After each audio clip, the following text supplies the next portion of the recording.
Welcome to another good e-reader comparison video. This is Marcus. And this is Peter. And today we're going to compare the new Sony PRS-T1 versus the Sony PRS-650. Both of these devices use e-ink Pearl display. There is the same resolution in that it's 600 by 800. The big difference is the Sony PRS-T1 is about 50 grams lighter, which makes it a little bit more portable, a little bit easier to carry in your back pocket because of just the way that it's designed. And more or less everything's the same, and Peter here is going to walk you through a lot of the hardware differences. All right. On video, yes, the screen on the right does look a little bit longer. This is due to the fact that the device itself is a lot longer. The screens, as Marcus said, are both 6-inch, exactly the same screens in pretty much every way in resolution and size. Let's put these guys together. You will see that it's kind of black. There we go. You will see that the T1 is definitely thinner, not by a whole lot, but it is definitely thinner. We put them side by side. You will notice that the T1 is longer by a tad, right about there. And they're basically the same width, just by a little bit on the T1. You see on the bottom, they both have a reset button. They both have their micro USB. Both have 3.5mm headphone jacks. On the 650, you get a manual, hardware-driven volume down, volume up. On the T1, there are no volume buttons on the device. It's software-driven. You get the power button on the bottom, whereas on the 650, the power button is a slider on the top.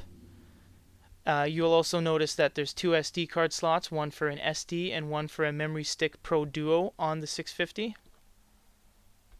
The only memory card slot on the T1 is at the back. It is a micro SD, upgradable to about 32 gigabytes. Another thing that I should mention, since we're still in the hardware stages, is that on the 650 you can go as simple as this, and you get a nice stainless steel stylus out of the top of the device hidden in the housing. Now this is very good length, very easy to hold, it's quite rigid, and yeah, it has a good tip. Everything's really nice about it. Now, something I just want to disagree with immediately before we get into our whole opinions of the things at the end. This device comes with this stylus, much smaller device with a much larger and thicker stylus. You'll notice a clip on here. It does not clip onto the device. It does not fit into the device. I don't know why they did this, mostly because they wanted to keep it thin, but honestly, the thin stylus that came with the 650 wouldn't have really hindered its thickness that much. Either way, let's get into some of the software with Marcus. Okay, so right off the bat, I'm not a huge fan of the T1 stylus. It already, in testing it the last few hours, I lost it 2 or 3 times. It's not tethered. You can't really make it a part of the unit. I'm a huge fan of the way that the stylus fits in a 650. With that being said, I love the form factor hardware wise with the T1.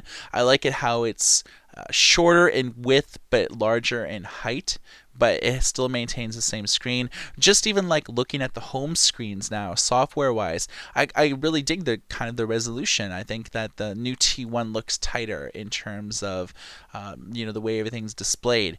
Software, there's 2 big differences. The Sony 650 uses Linux as an operating system, where the new T1 uses Android. So let the rooting begin, right? You can there isn't any rooting yet because this just came out, but it is possible. So we'll talk more about that later.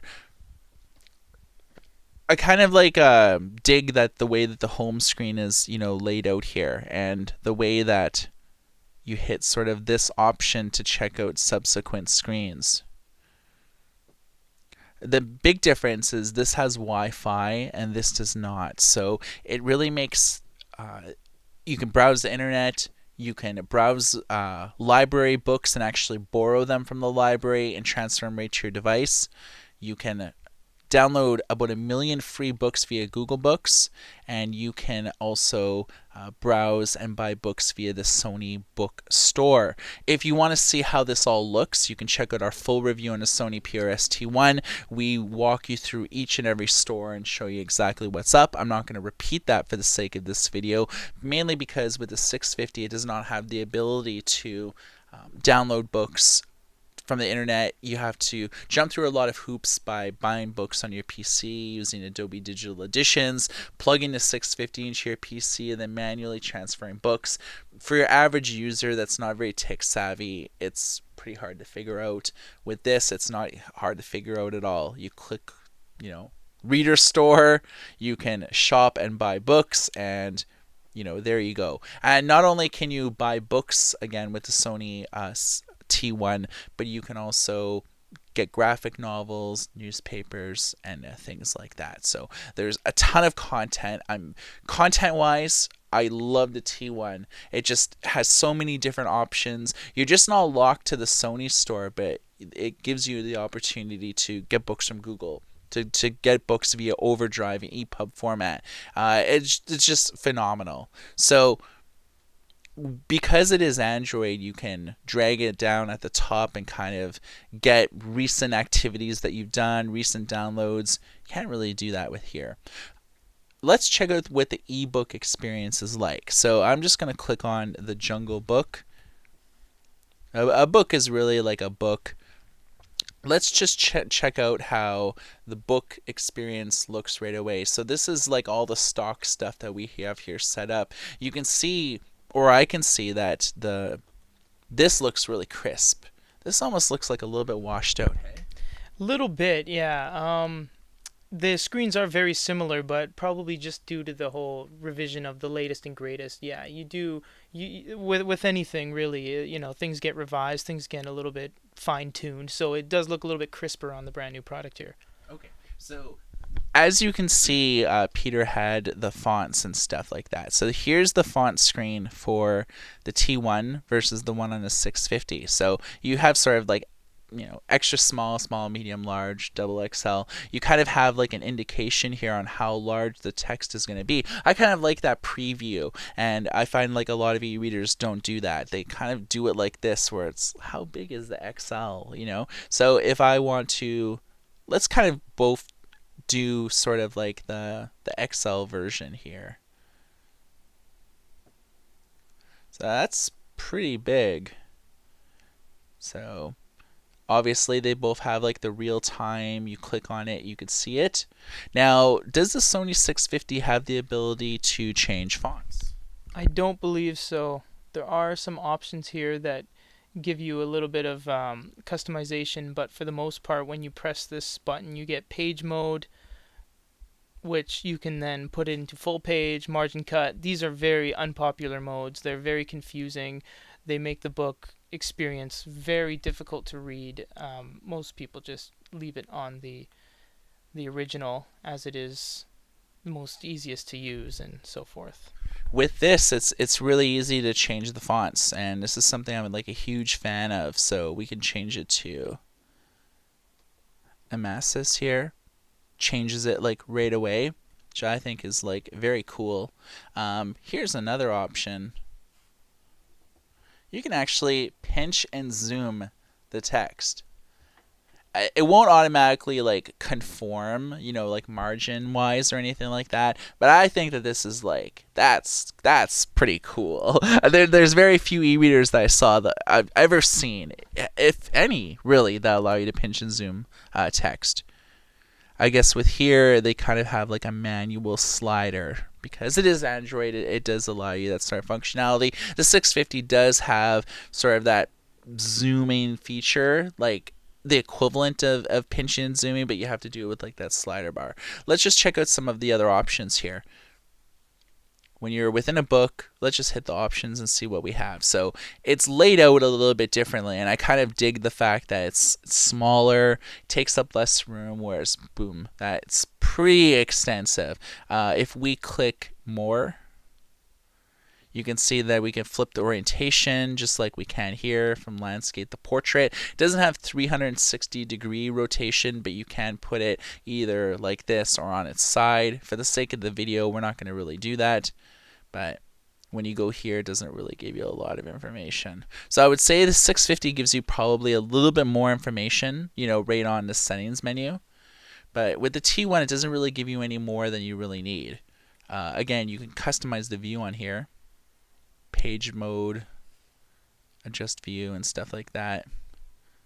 So you can make things a little bit more brighter if you want. You can even do your own customizations.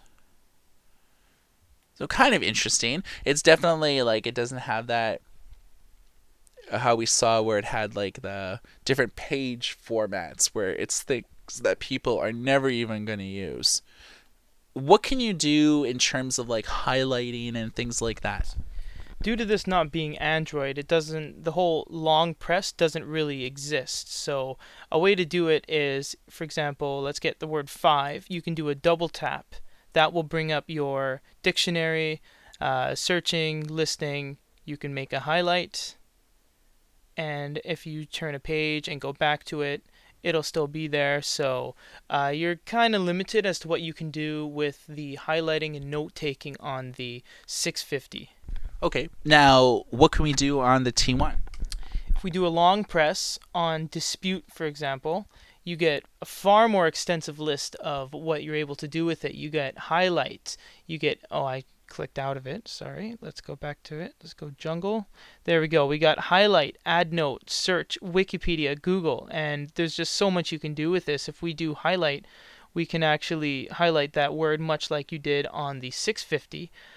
But if we go back to it, we can also add a note on it via keyboard or by drawing. So if we draw something on the note here, we can save it, go back to it, view that note, and there it is, the scribble I just did there. So it's a lot more you can do with this. And one of the other things here, we can do a Wikipedia or Google search. Let's do a Wikipedia search. And because this does have internet connectivity via Wi-Fi, you do have a lot more you can do with it. It's one of the things that holds the 650 back pretty hard here, because you do have access to the internet on this device. And we'll just wait for it to connect to network, and we will see what we come up with on the Wikipedia page.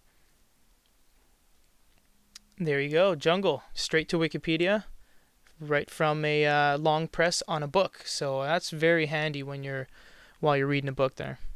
Yeah, I mean, I would see this as being perfect for people who like to figure out what obscure words mean. If you're students, maybe English isn't your first language and you're interested in just learning more. I kind of do dig the fact that you could do a long press and you just don't need to do one word, but you can actually drag it and do many words, or you could do like an entire sentence if you want. Good for research, book clubs, all that type of stuff. Very cool. I would say the overall ebook experience, I would have to give it to the T1. I mean, you have so much more versatility and being able to long press. And these are form factors that people are really used to in 2011, where there's just so many Android devices and things like that, and you're used to certain gestures and motions. People are just used to pinching and zooming with the iOS devices, iPhone, iPad, or Android devices. You're used to certain routines in your experience, and I'm kind of glad that the Sony PRS-T1 it's not like a big learning curve. A lot of the things that I'm really used to, I was just doing automatically. I'm like, wow, this does pinching and zooming, and wow, I could like highlight full pages and do Google searches and things. So I would have to really give the whole overall ebook experience to the Sony T1. Okay, so this is pretty well like a lot of the things that we just showed you. It's the essence of it, and I'm not going to show you like the web browsing experience or again the store experience, because these are things that the 650 like doesn't have. So in wrapping up, is there any final things that you wanted to talk about the differences? With what it's got on the inside, I'm gonna have to say the T1 is just far superior. You can do so much more with it. It's got internet connectivity. Reading a book is more versatile options. When you go into settings menus, they give you exactly what you need to know, and if you need to know anything else, there's an extra menu to go further into it, whereas this displays kind of everything all at once, whether you need it or not. As for the design, there's no contest for me. I like the 650 design far greater than the T1. It's very asymmetrical with its lip here. It almost looks like a book where it's got a bind, and this is almost like a page. Everything's laid out a little bit differently. The back is black here. This is a nice chromy finish. I like this design far greater. I like the matte, definitely the matte black compared to the piano black. I mean, as we were touching it, you can see in the light that it very simply, very easily shows marks and will very easily show scratches as prolonged use. This device is a little bit heavier. Other than that, they're pretty much exactly the same. I don't like where the stylus is on this device. It's got this kind of useless clip that you can't clip onto anything, and it doesn't fit into the device like this one does. And last thing I want to mention is that an improvement over the 650 hardware-wise is that it has a back button, which is very useful because as I was going into options, there's no back button. You always either have to find an X or you have to press the home button to get out of it. So I like the back button. The buttons are laid out a little bit better on this device. But in terms of the overall look, I'm a little bit of a fan of this one. I love the T1. It software-wise, it has all the elements that really make an e-reader stand out.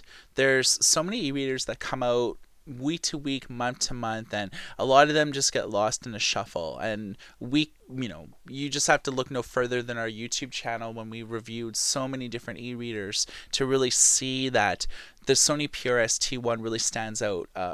For one, just content, being able to borrow books from the library, Sony Store, being able to download free books via Google. It's Android. And so, like I said, with the pinching and the zooming and being able to slide things around, I mean, the PRS-T1 really feels like a really modern, cutting-edge device.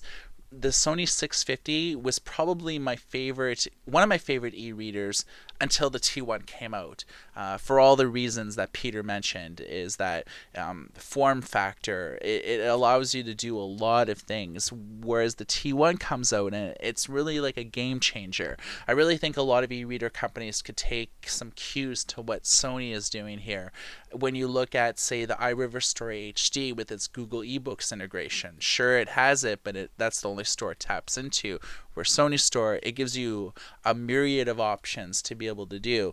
I can't rave about this one enough. I think that it has the perfect blend of book experience, touchscreen experience. I like the way that it fits in my back pocket. It's designed a little bit differently than, say, the 650, but I almost think that that's a blessing because it's a little bit more portable and everything like that. So, my opinion, PRS-T1, it's affordable without being cheap. Oh, definitely. Although I do like the look of this, the T1 wins hands down just in terms of overall package. I'm just saying I like how this guy appears to me, but in terms of the overall package, no, T1 all the way. Okay, so you heard it here with GoodEreader.com, and you've just seen a comparison video on the PRS-T1 versus the PRS-650. It's the battle of 2010 and 2011. My name is Marcus. This is Peter. Everybody take care.